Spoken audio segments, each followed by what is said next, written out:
Testing. We are testing. We're up. We're up? Okay. Yeah, we're just testing right now, guys, so bear with us. We will be with 5 you minutes shortly. till. Yeah, this is.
What you doing?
Hmm.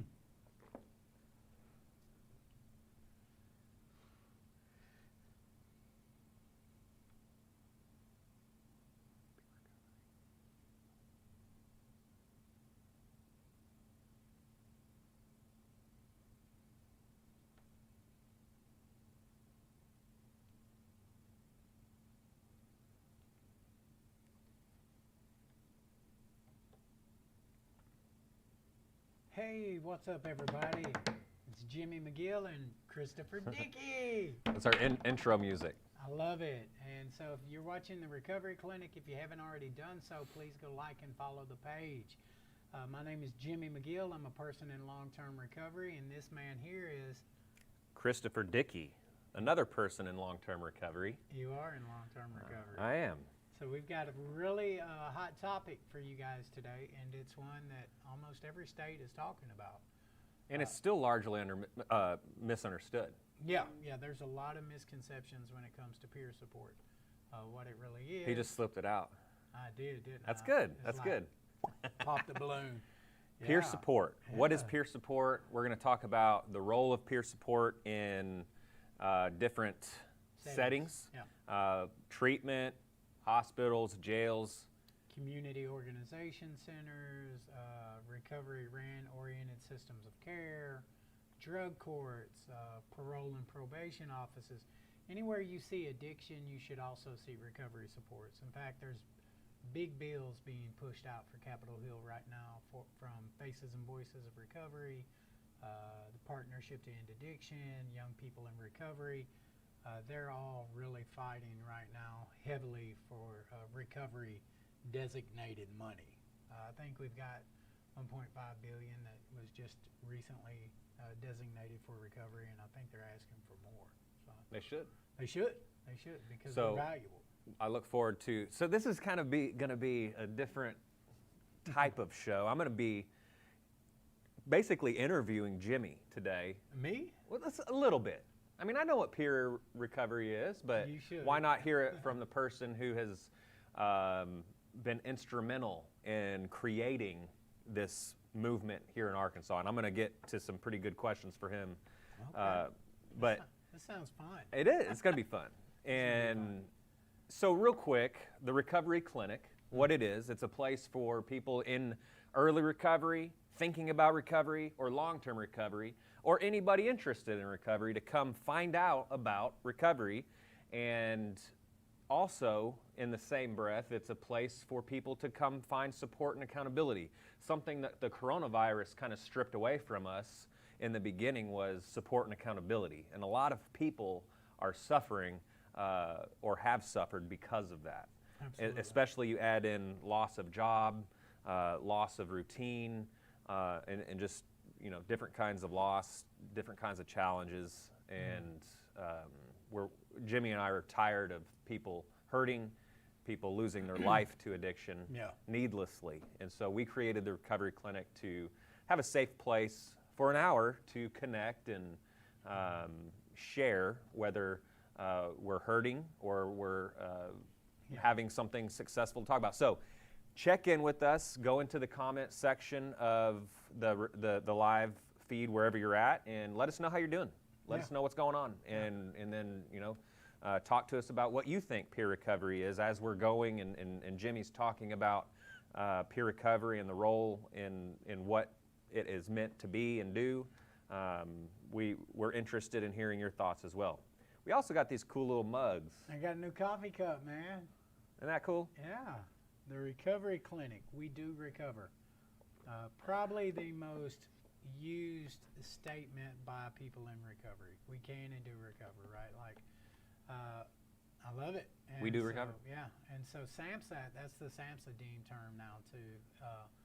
I was in a meeting with Carrie Harriet, our SAMHSA rep for Region 6, and she said, we want to show people that treatment works, and that's the term, and then prevention, and she said some term for prevention, and then she got to recovery, and she said, the motto for that is that people can and do recover. Yep. And so it was really cool to see that from such higher ups. Chris, what's up, man? So what I want to ask you, I want you to Just take. gonna jump Oh right yeah, into yeah, it. yeah. We're going to be here for a while You just talking gonna- about this. There's a lot of stuff to cover, right? It's a lot to peer recovery. So take us all the way back, Jimmy. You applied for this position at the state, yeah, and did you have any doubts that you would get it? yeah. Why would I get it? So talk to us about that. Yeah. So What was the job you're applying for, and talk to us about how you're thinking as a person in long-term recovery. Okay. So peer recovery gave me my calling, right? Mhm. It also crafted my calling, right? So before we get to that, I want to share just a couple of moments with you. Please. I'm 5 years old. Law enforcement comes in my house and takes my father away from me. Okay. Mhm. First memory of law enforcement, right? And so by the way, I'm a third generation of addiction, right? My grandfather died from alcoholism. My father died in active addiction at 66 years old. And so he lived a lifestyle of addiction. And so at 4 or 5 years old, law enforcement come in, Chris. They take my dad away from me. Okay. Again, at 13 years old, law enforcement comes in, takes my father away from me for long periods of time. So what they did early on was planted the thought that law enforcement was my enemy. They would come in. They take things that you love. They take people away from me that I care about. So without a father figure, shortly after that, I fell into that same category. At 16, at 14, they come and take me away from society. And so they just reinforced those negative beliefs. So then you started seeing where they were taking him. Yeah. And so early on, that was my belief system. How that's in just a couple of minutes, that's how it happened. And so years later, you know, I've adapted this mindset. It's embedded in me. Long story short, you know, there's a moment with a real hardcore sheriff that I used, and he came in my cell. He was holding me accountable. And he had tears running down his eyes telling me that I would die in addiction and I would never change. Something about the tears in his eyes meant authentic, he cared. And so from there, a seed was planted that maybe my belief system was corrupt. Interesting. Long story short, I find recovery. 18 months into recovery, I find myself at the International Overdose Awareness Day that's coming up again August 31st. But you know, I'm going to pause for a second. That statement right there doesn't sound very powerful until you put it in the perspective of that. This sheriff's looking at you, and this guy's just lost cause. Yeah. That's why that statement is so powerful, though. That we do recover. Late in the game, we somehow pull out for the victory. Right. We do recover. Right. And so I told myself if I didn't do anything, I would show him that he's wrong about me.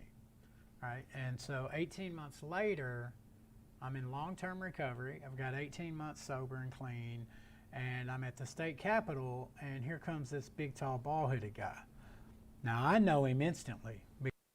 At this time, he's the state drug czar, but previously, he was captain of the narcotics division and head of the CID, which is the criminal investigation division. He was ruining your fun. Well, I was immediately nervous because, you know, in early recovery, you still get those butterflies, right, when you see cops. And so he comes up and he shakes my hand, and he has no idea who I am. And so I even tell him my name. I said, man, it's Jimmy McGill. It's good to see you again. And he says, yeah, you too. But I can tell that it hasn't. He's trying to place you. Yeah, it hasn't dawned on him. Like the transformation of recovery was so, it was just an astronomical difference. Yeah. And yeah, because I've seen your pictures of before. And yeah, they're after. bad. They're bad. Yeah. I I wouldn't have recognized you either. completely. That's why I use the PowerPoint in that. I wouldn't have recognized you. And so. J-Bo. Yeah, and so when people go ahead, because that's what's cool about recovery. The miracle of recovery is it is a literal transformation. Yeah. There was people. Jimmy, we went to the jail for some project we were working on in recovery, and there's people that Jimmy did time with in the county jail that didn't recognize him at all, and so that's just neither did the drug czar. Kurt Lane, who chased you all over. Yeah, and so this is the part of the story where I really find my calling, right? Like I've always had a microphone in my hand. I just used it for the wrong things. Like you were just talking about J-Bo, right? Like I had a music career, and so I was always very charismatic in front of people on stage. I was always able to articulate my story through words, right? I was always able to compile them through wordplay. And so I just used it wrong, right? And so at 18 months in my recovery, I'm at the state capitol and I'm speaking. Two things happened that night. Kirk Lane's mindset had always been catch him and lock him up. Yeah, arrest our way out of the problem. Arrest our way out of addiction. The right. drug, the war on drugs. Right, that was his mindset. Right. And he was a law enforcement officer for 33 years. Right. So the first thing that happened that night is after seeing me hear my recovery, seeing me share my recovery, and realizing that I was the same guy he put those handcuffs on, were two different people. I shifted his perception. My past became a pathway and a new mission for this man, right? That he told me, he said, you changed my mind that night at the state capitol. And this is a die-hard cop. I know. Like, lock them up. Like, that's the only way to get them out of make the community safe. The second thing that happened that night. Kind of the sheriff looking at you. They're hopeless anyway. You just Yeah. got to lock them up. Yeah. And get them off the street. Right. And so the second thing that happened that night, Chris, was I had all these people come up to me afterwards and say that I had inspired them. They wanted to charge the city, all this stuff, right? Like, they wanted to make all these changes. So my story had inspired other people to come out and be leaders. And so right then, I started realizing that my voice mattered. And so that's pretty incredible coming from the history in the past of you feeling less than, not worthy to live a productive and successful life. Absolutely. And so that is where I it's a pretty cool feeling. Yeah, that's where I decided to basically, spend my life as So how did advocate. you find this job description to apply for? So, there's another guy that's working with Kirk, and his name's Scott. He's not really around anymore, but his son had overdosed, and so he was on a mission to educate the colleges. And so he and Kirk invited me to lunch, and they said, well, listen, why don't you join our team of speakers, and we'll go all over the state, and we'll talk to the colleges. And I'm like, okay, I like to talk. I can do that, and so the very first college, Chelsea and I, that's my wife, Chelsea. Shout out to her. That's my everything. We give her credit for everything. Yeah. So, and as the show goes on, you can hear Chris. You'll find out how much we really owe her ultimately throughout the shows. But we're at, like, I forget what university it is. It's a couple hours away. And so I'm there with the head of the FBI, the head of the DEA, Kirk Lane, the special agent in charge, Justin King, who, I mean, it's insane. It's all these powerful cartel hunters and me. They make you disappear real quick. Put you underneath the prison system. And so that's how it all began, right? And so I heard about a position opening up with Kirk. And he did. He called me and he said, you have to fight for it, and there's going to be a lot of people against you. He said, and you'll have to go through the channels. And I interviewed just like everybody else. I put in an application. It was harder than everybody else because I had to meet all these guidelines, and I had to supplement my lack of physical education with lived experience. So I had a lot of people help me and fine-tune my application, and I went in there and I interviewed, and there were 6 people that interviewed for the position, and I blew the doors off of it. So I want to talk about this for a second because I've been employed by the state for several years in a previous life. And state bureaucracy is all about checking the box, right? You don't have so for the viewers to understand the impact of this and how powerful it is to put you in that role, to give you a chance, is pretty incredible, because they had to do something different. And for bureaucracy to do something different is very painful, right? But you also talked about Kirk Lane's shift in perspective. He, giving a voice to recovery, giving a seat at the table to a person in recovery to talk about policy, to talk about where we fit and how we can help was huge. Because it doesn't happen everywhere else. I don't want people in Arkansas to start thinking that, I don't want them to take for granted what we're doing here, because what we're doing in Arkansas isn't happening in a lot of other places in the country. In fact, when the White House had a recovery conference, out of the 19 people that were in the room with the president, there were only 2 people invited that had recovery experience. So I'm telling you, I love that. What we're doing here, that's, so I don't want to get ahead of ourselves. Yeah. So you're talking about you blew the doors off. You had a great interview. Yeah. Did you walk away thinking that you were going to get it? No. No. What do you mean? Listen. You just went in there and did your thing and then left. Well, no, I was over-prepared. Left the rest to so God. Peer recovery was ultimately unknown in Arkansas. So if you're watching this and you're a person in long-term recovery, there is a gigantic misconception, right? Like, how long do you have sober, Chris? 13 years in November. 13 years sober. That does not make Chris a peer recovery specialist at all. Big misconception. I have people say, you can't tell me that. I've been a peer 20 years. No, you have not. No. You've been in recovery for 20 years. And a peer is not a sponsor. No. Big misconception. That's another big misconception. Big misconception, right. Now, what those do, what that 13 years does, is it qualifies you for the role of a peer. Yep. Right? Like, there's all these trainings. And how many hours of training? 500 hours of 500 on-the-job training. On-the-job training. And then you've got 40 hours of classroom training. Yep. and ongoing education, right? Like, and it's basically like an apprenticeship because you have to take your lived experience, learn how to tactfully apply it under a code of ethics, under a credentialed body of professionals. You have to learn your core competencies. You have to learn best practices, standards of operations, and at the same time, you don't want to over-professionalize it, because I don't want to get so far advanced that I no longer have common relation or am identifiable. Yeah. Because, well, I mean, when somebody can no longer identify with Chris, they don't want to talk to you. Yeah. Well, it's the same thing if I'm, cutting hair in my kitchen for a long time with people in the neighborhood, and they say I'm pretty good, doesn't mean I'm a licensed beautician. That's great. That's great. That's a great analogy. I love that. I may be cutting some great hair, but I can't go to Supercuts and get a job without a license.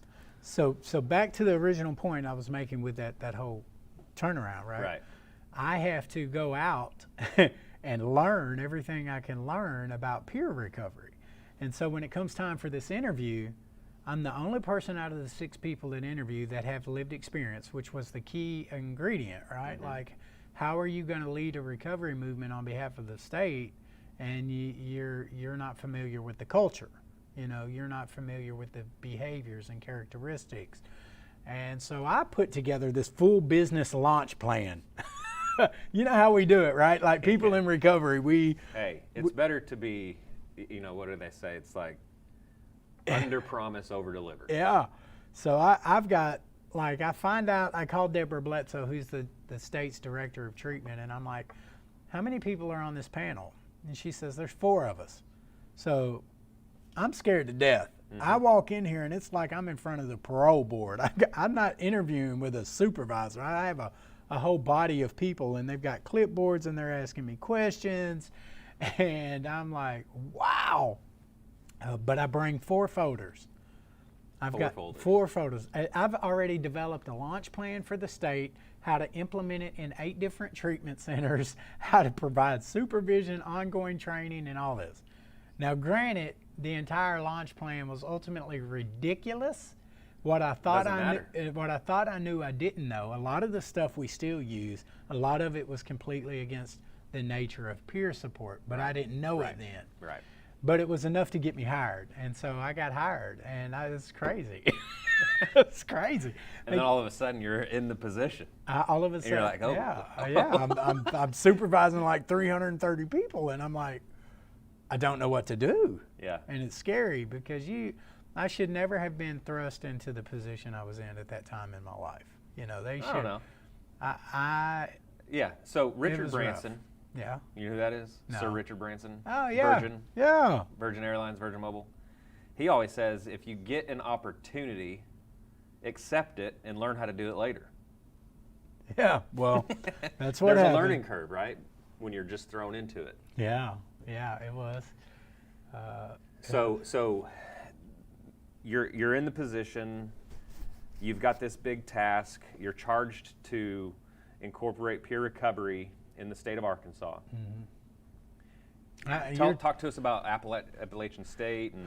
So the Appalachian Consultant Group. Yeah. Right. So, okay. You'll often hear people say the Georgia model or the Appalachian model is what they say. Are they saying the Arkansas model yet? Yes, everywhere. And so there is no such thing as an Appalachian model, right? So verbiage and how we say things is very important. It either insinuates that we know what we're talking about or we don't. That's it, right? Nutshell. And so people say the Appalachian model, and that's it's not right. It's the Georgia model that's brought to you by the Appalachian group. Right. And so the Georgia model at that time was in 40 different states. 40 states had been trained by the Appalachian group on the Georgia model. Okay. And so we contacted Ike Powell. He comes down here and he's like, okay, what do you want to do? And so he trains us to be trainers. Well, the first thing I notice is that this model doesn't really address addiction, only mental health. Okay. And so I put together a team. And so you've got 40 states that are really trying to address mental health ahead of substance use disorders. Yes. Yeah, it's it in a nutshell. So we put together an advisory group and we started revising the stories and the curriculum to fit both substance use disorder and mental health issues. It's good stuff. And we changed it to the Arkansas model. And so it went from a 3.5-day training to a 5-day training, full 5 days. We added the addictive brain so that, if you can explain the mechanisms of a car engine, you're more likely to be able to service that engine when you notice something's off with it, right? Right. So that's why we wanted people to learn about the disease of addiction from a disease concept. Yeah. So talk to me about the role of a peer, what it is, what it isn't. So the role of a peer is simple. It's to provide support based off of lived experience. Peer recovery differs from a clinical role because we are not in an authoritative position. We don't advise you, we don't give you advice, we don't tell you what to do. We ask questions and we walk with you, beside you, where you're at physically. We meet you in the community. We do to a normal working person, it almost will look like it's not work at all. But when the data comes in, it's the most effective work in recovery and treatment that can be done, right? Yeah, I think being in the treatment industry, blending clinical and non-clinical services is one of those things like, why hasn't this been happening from the beginning of time? Why is it kind of just now? It was. That's where your job, Chris, began. If you'll go read William White's book, Chasing the Dragon, you'll learn the history of the substance use counselor. It was a peer role, and then they over-professionalized it. They put too many stipulations on it. And so now America is trying to revert. And so what you've got is this fear from substance use people that we're replacing them. When research actually shows the opposite. It says that peer recovery is not a replacement, but an additive. Yeah. Right? Like we're a complement to clinical services. Sure. We're filling a gap where you can't say, hey, pull your head out of your butt, bro, that sounds stupid to me, but you're free to do what you want and I'm going to love you through it. If it works, good, I'm right here with you. If it doesn't, and we can get in the car together and go drink coffee and I can go to a meeting with you or to the gym. Yeah. And a clinical person can't do that, right? So one of the best ways I explain it is when I was, trying to figure out what was going on with me, it was active addiction. Yeah. But I didn't know. And so I have this psychologist talking to me about an array of things, but we weren't talking about alcoholism, substance use disorder. We were talking about family. We were talking about job. We were talking about community. Right. And none of that really touched on what was going on in my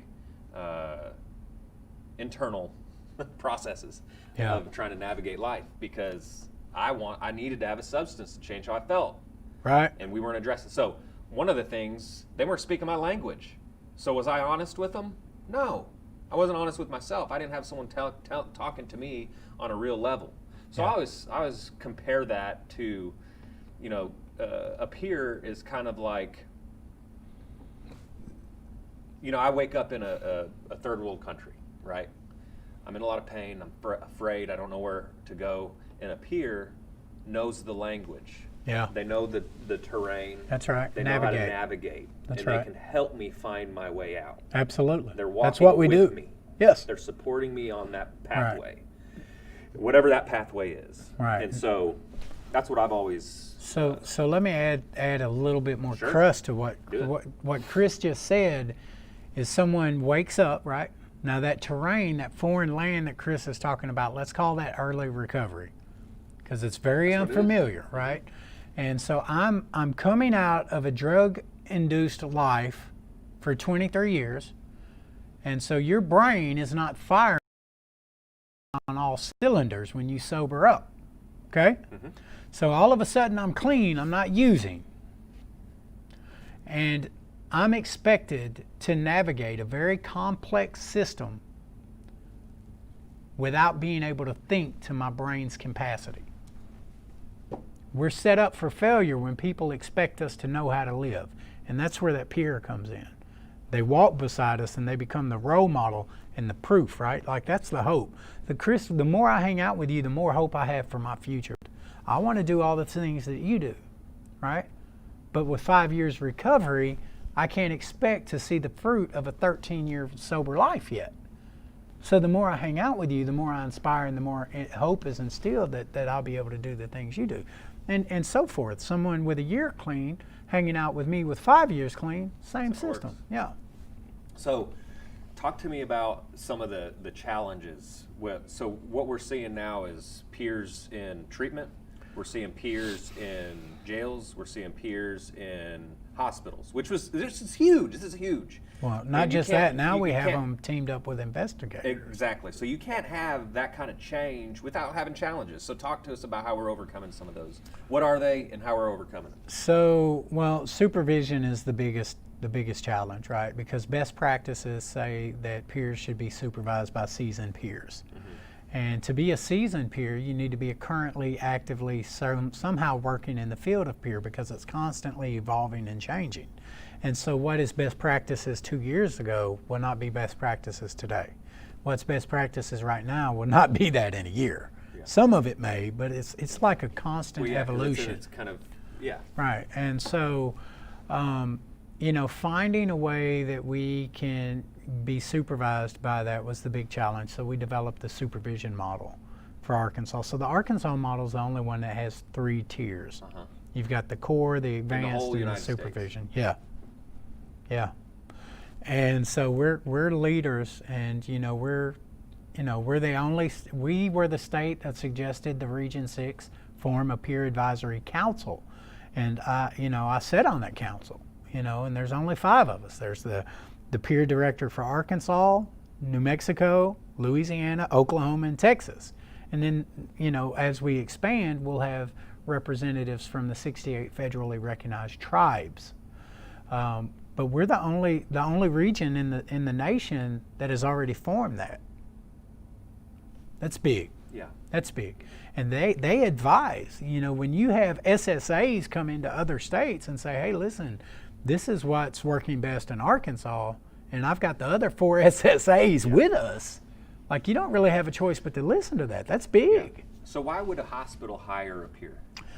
So let's talk about Kyle Brewer, right? Like Kyle Brewer and Tawana Greenlaw. They have led peer recovery development inside the hospitals. Kyle has seen almost 500 people on substance use issues since he's been at UAMS. How long? About a year? 1 year, right? Now, just say 10% of those he's got into treatment. And that's an understatement. I know the numbers are higher than that. I think it's like 25% have went on to receive services from him and had ongoing contact with him. I know that he's active. He's extremely active.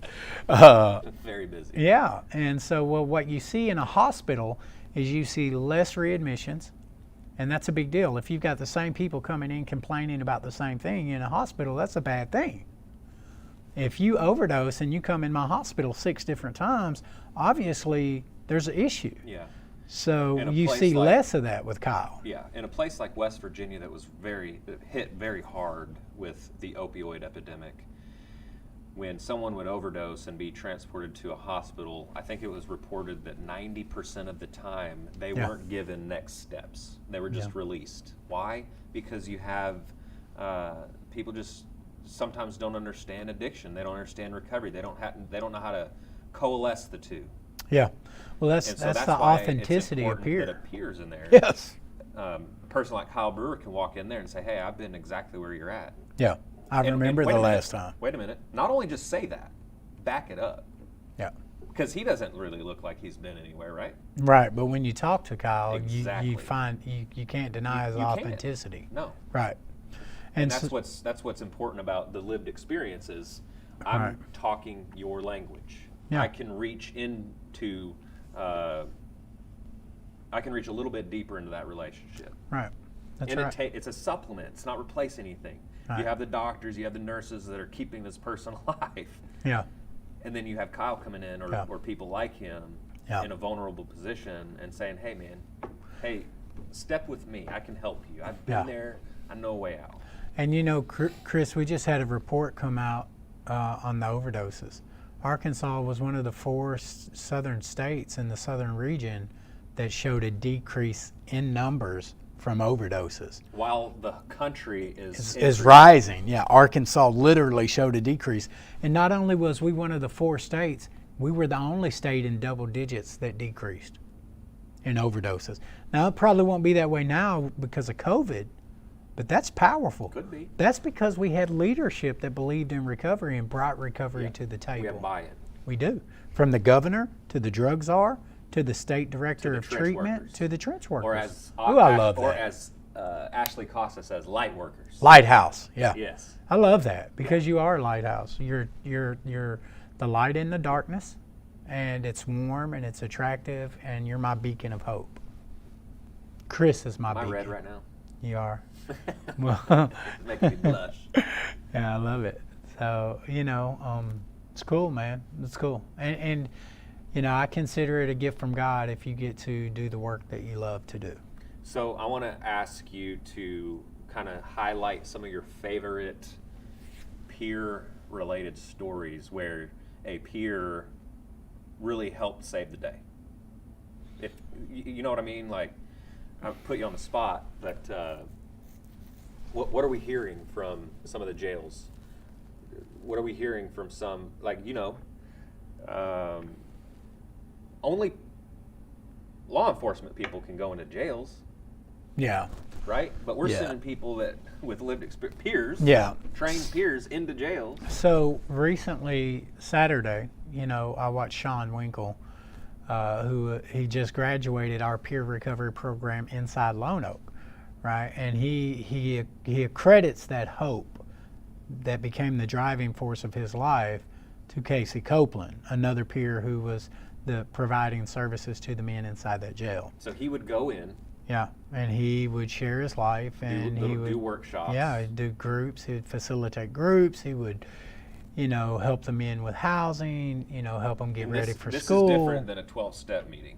Yeah, we don't do any step stuff. We don't do that. Like if a peer is not going to work steps with you, we don't endorse any particular pathway, right? Like, so for me to go in and try to facilitate a 12-step group doesn't embrace multiple pathways. It shows bias toward one pathway. And that's not what I want to do, because I don't want to implant a thought. I want you to learn to think for yourself. Right, empower them. Right, and so just to be clear for our viewers, people like Sean that are in Lone Oak County in this the peer program, they're seeing Casey on a regular basis. Every day. But he also potentially, sometimes, 12-step fellowships will take meetings in, so he has an opportunity to do that if he wants to, right? If that's part of his and he goal. does, and because peers help set goals. Yes, and so they do that, right? Like Brett took over Casey's job, so Brett has these varieties of groups that come in. But if you offer one pathway, you have to offer multiple pathways. All right. So Brett's got Celebrate Recovery coming in, 12-step coming in, people doing yoga and mindful exercises coming in. I love it. So it's giving people, that's insane that people incarcerated have that opportunity. Yeah. So talk to us about Casey and Sean, because I was there, I saw it. Yeah, it was emotional. And Sean was one of many Yeah, he that was. have been impacted by that program. Yeah. That's a good sheriff. That's the same sheriff that came in my cell, tears in his eyes. And you know, I had the nerve to blame him. I was like, it's your fault that I'm in the cell. But all I knew was to blame. Yeah. No, I mean, I came to from an overdose and sitting in the hospital, the same hospital my mom works at. Mm-hmm. She comes in and I'm blaming her for my pain. Yeah. She's the problem. Yeah. So talk to me about Sean. What program the peers like Casey will go in, peers like Brett will go in and connect. Absolutely. They'll start building a relationship. It's called the Pact Project. Mm-hmm. Peers Achieving Collaborative Treatment. And so you volunteer for the program. Peer recovery has always got to be voluntary. You can't require someone to meet with a peer. You can't say, okay, you can have your Suboxone as long as you meet with a counselor and you're going to peer services. No, you can't do that. You can't coerce, bribe, or enforce peer recovery ever. The second you do, it's no longer in the role of a peer. Right? One of our 10 Commandments is it's always got to be voluntary. Now, was this prison? Yeah, this is in jail. Okay. And so because we know that there's about 10,000 people released each year from incarceration in Arkansas. Yeah. 10,000 is big. And so our recidivism rates are pretty high. 56%. But programs like the Pact Project are helping that right. number get smaller. So the Pact Project's at a 65% success rate. That's amazing. Yeah, it is. Now, will it stay that way? I don't know. But, you know, a year after graduating, these guys, or a year after being released, these guys are in recovery, they're working, their family reunification. I just talked to Sean this morning. He just filed paperwork to get his children back in his life.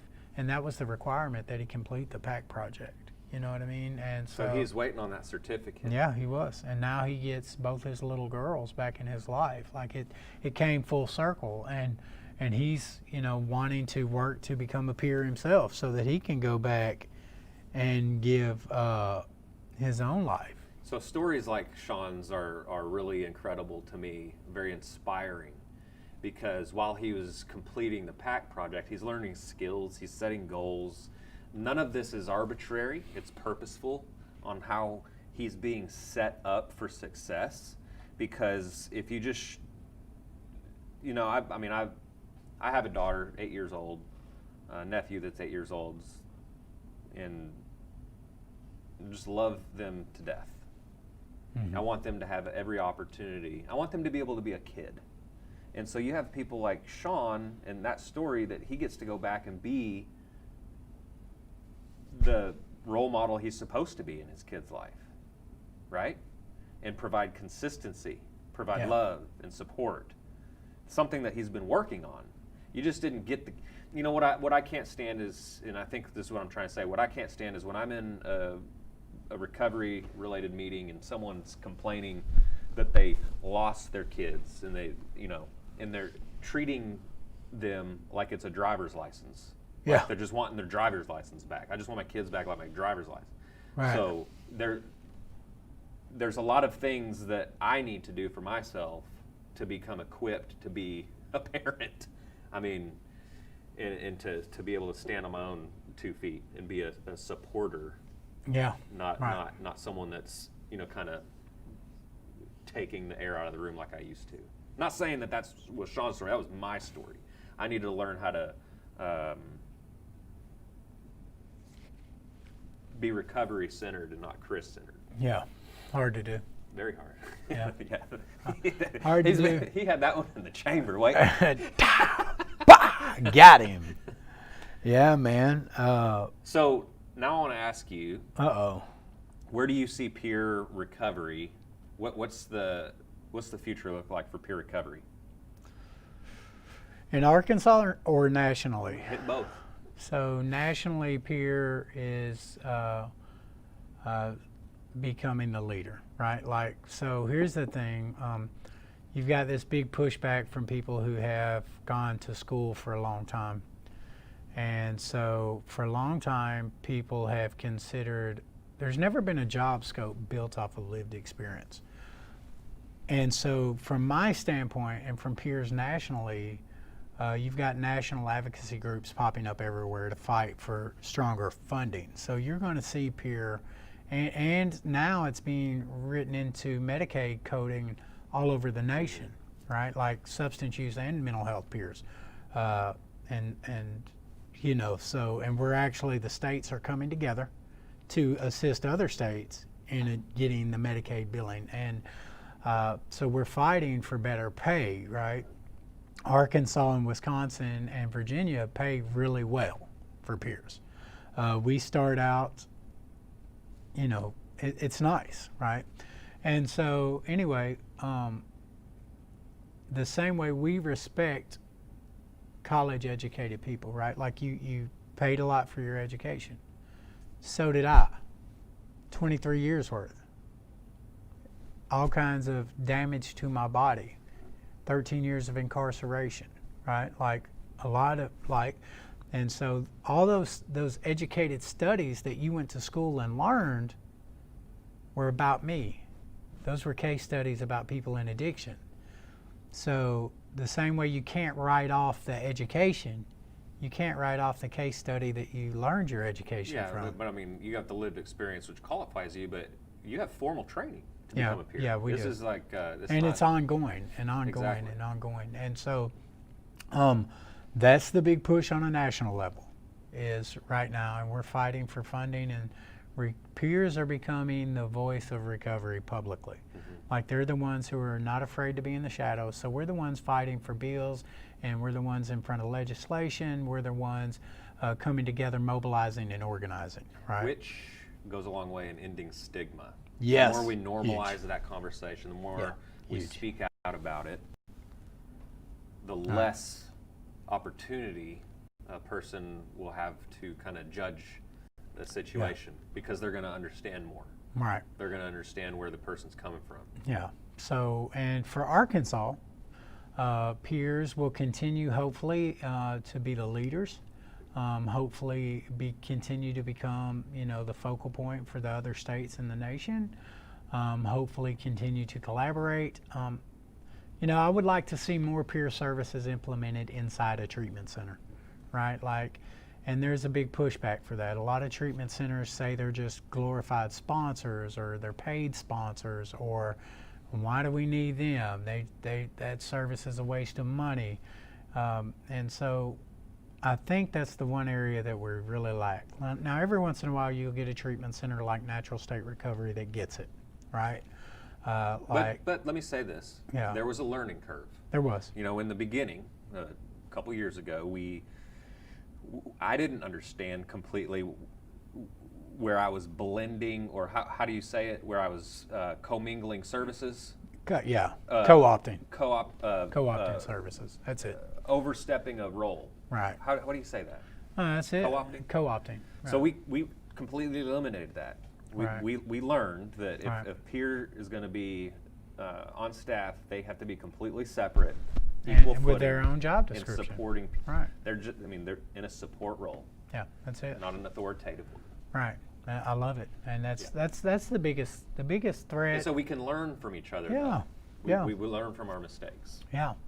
And so we're hoping that, of course, we want to see substance use peers, Medicaid billable in Arkansas.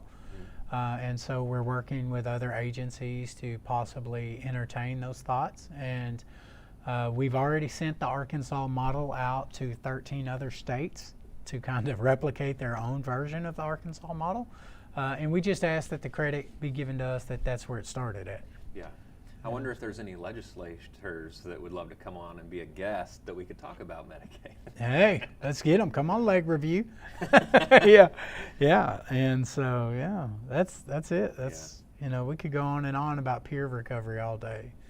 I will say this: under the direction and leadership of the state drug director, and through a BJA grant, we will now have overdose investigators paired with a peer recovery specialist in 6 different counties. That's great. And so while the overdose detective is working the crime part, the peer will be working with the family, offering service and support, and just being there and helping them. And that's such a gigantic eye-opening opportunity, Chris. And if the person is a survivor of the overdose, then the peer can immediately start trying to implement services and treatment and starting that recovery process. Instead of sending them to jail, let's help them get the treatment that they need so that they no longer have to continue overdosing. Because next time, you may not wake up. Like the cemetery is full of people who think they're going to get clean tomorrow. Yep. That's it in a nutshell. And dead people can't recover, So that's a perfect segue into what's going on later this month on the 31st, Monday at 7. We're meeting down at the Clinton Library parking lot, and we're going to honor and pay tribute to those that have fallen to overdose. Yeah, absolutely. And we're going to hug on the families from a socially distance standpoint. And so we hope that you can come to that. Yeah. I'll be there. Yeah. We've got some pretty cool stuff planned for that. Yeah. It's going to be exciting. Purple lanterns? That's what I heard, purple lanterns. Purple lanterns. Yeah, and we're going to light up the bridge purple. All three. Gives a whole new meaning to light up purple. So get there. I love that. Maybe get there a little early. We've got some really special masks to give out, but we have limited masks to. Yeah, and you'll get to meet surviving moms like Paula Cunningham, Stacey James. Dads. And man, it seems like the moms are always the activist, right? Like they're the ones that take that pain and transform it into passion. But as a father, I can only imagine that pain. You know what I mean? Like it makes my stomach turn. So I can't wait to maybe meet some dads that maybe we can inspire them to become a coalition. Yeah. The Parker Gill Foundation is a major supporter of this event, along with Hope Movement Coalition, and they're providing the Can You See Me Now banners. They're going to be there. Yeah. That puts a face to the number, because the numbers are staggering, Jimmy. Yeah, and, they are. And sometimes we lose track of each of these numbers are a person who left a big void in their family. Yeah, in absolutely. Their community. And so we're going to honor them. We're going to pay tribute to them, and it's going to be.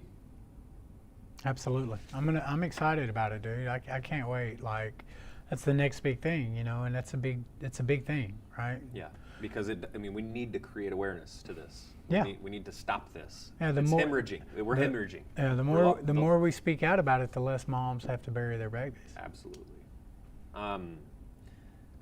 We thank you for joining us today. Yeah. We had like our page. It was a technical show today. We talked a lot about a lot of technical stuff, but the peer recovery specialist that is out there in the trenches battling addiction every day can offer hope when a lot of other resources fail. And so it really brings and bridges all supports, all pathways. So we're excited about where the peer recovery movement in Arkansas is going, and we can help change the landscape with what we're doing in the nation. Yeah, and if you're in Little Rock and you want free peer services, if you call Wolf Street, they have a peer recovery specialist. You don't have to have money. You don't have to have insurance. You can go get any kind of services that a peer might offer. And so we hope to have more places like that. I know that, Chris, you're in the process of getting something big built out in Oak Grove, and there'll be some peer services there. And so peers are key. And so I guess we'll see you guys next Wednesday. Did you have anything else? I do. I wanted to. You guys maybe. About. Yeah. Wolf Street, 501-372-5662. If you have any questions about that. Also, the Arkansas Drug Takeback website. Yeah. Visit artakeback.org for prevention, recovery, and treatment resources. Yeah, absolutely. If you know someone that is struggling in active addiction and they need help, there's lots of resources that connect them to on there. Or if you're just wanting to learn more about how to prevent. Yeah. There's tons of resources on there as well. That's great. And if you're interested in taking your own personal recovery and becoming a peer specialist, if you will go on Facebook to APAC, Arkansas Peer Advisory Committee, send them an email and they will get you hooked right up and get your process started. So, and we will see you guys next Wednesday at 11 a.m. We love you.